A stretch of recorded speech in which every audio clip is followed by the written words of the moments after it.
নমস্কার বন্ধুরা, রকমারি রান্না বানায় আপনাদের আবারও অনেক অনেক স্বাগত। বন্ধুরা, আমি আবার একটা নতুন রেসিপি নিয়ে হাজির হয়ে গেছি আপনাদের সামনে। আমার আজকের রেসিপি মাছের ডিমের পকোড়া। তো চলুন বন্ধুরা, দেখে নেওয়া যাক আমার এই ভিডিওটিতে কিভাবে আমি মাছের ডিমের পকোড়া বানাই। মাছের ডিমের পকোড়া বানানোর জন্য প্রথমে আমি এখানে নিয়ে নিয়েছি 200 গ্রাম পরিমাণ মাছের ডিম। এখানে আমি রুই মাছের ডিম ব্যবহার করছি, আপনারা চাইলে কাতলা মাছের ডিম দিয়েও এই সেম রেসিপি ট্রাই করতে পারেন। এবার সমস্ত উপকরণ দিয়ে মাছের ডিমটা খুব ভালোভাবে মাখিয়ে নেব। মাছের ডিমের মধ্যে প্রথমে আমি দিয়ে দিচ্ছি পেঁয়াজ কুচি। এখানে আমি একটা মিডিয়াম সাইজের পেঁয়াজ স্লাইস করে কুচিয়ে রেখেছিলাম, সেটা এখানে অ্যাড করে দিলাম। এবার আমি এখানে দিয়ে দিচ্ছি 1 টিস্পুন আদা রসুন বাটা, আর এখানে দিয়ে দিচ্ছি কাঁচা লঙ্কা কুচি। এখানে আমি 4টে কাঁচা লঙ্কা কুচি করে রেখে দিয়েছিলাম। আর এখানে দিয়ে দিচ্ছি পরিমাণ মতো হলুদ, পরিমাণ মতো লবণ দিয়ে দিচ্ছি,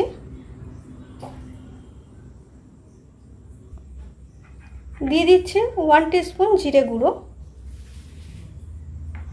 আর দিয়ে দিলাম 1/2 টিস্পুন মতো গরম মশলা গুঁড়ো।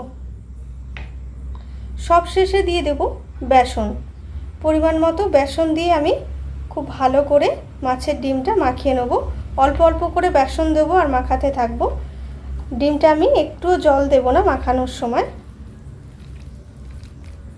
খুব ভালোভাবে এভাবে চটকে চটকে মাখাতে থাকবো, আর একটু একটু করে বেসন দেবো, একসঙ্গে সব বেসনটা দিয়ে দেব না।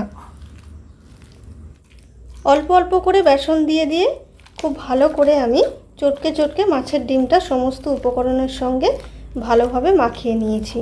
দেখুন বন্ধুরা, মিশ্রণটা একবার দেখুন, খুব ভালোভাবে মাখানো হয়ে গেছে। এবার আমি সমস্ত উপকরণ দিয়ে এই যে মাখানো ডিমটা প্রায় 5 মিনিট মতো ঢাকা দিয়ে রেখে দেব। তারপর আমি পকোড়াগুলো ভাজবো। এবার আমি ঢাকা দিয়ে রেখে দেব। মাছের ডিমটা সমস্ত উপকরণের সঙ্গে মাখিয়ে রেখে দিয়েছি, 5 মিনিট হয়ে গেছে।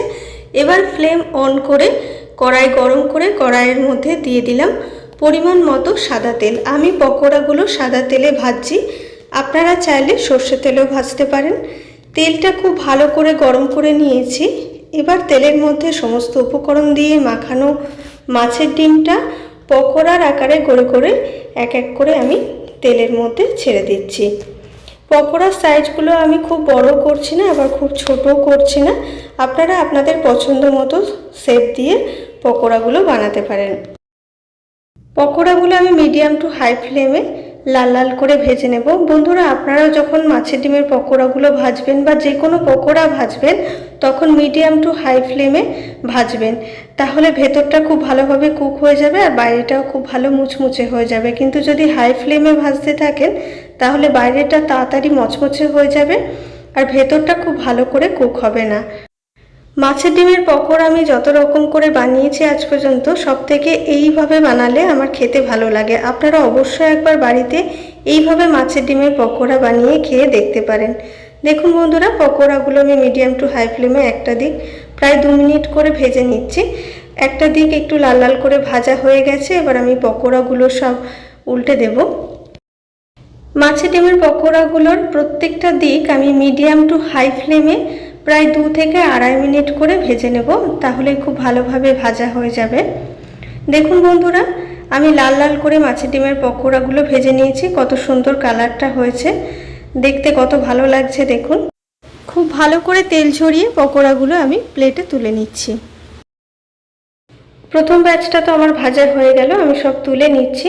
এবার বাকি পকোড়াগুলোও আমি এই একইভাবে মিডিয়াম টু হাই ফ্লেমে এরকম লাল লাল করে ভেজে নেব।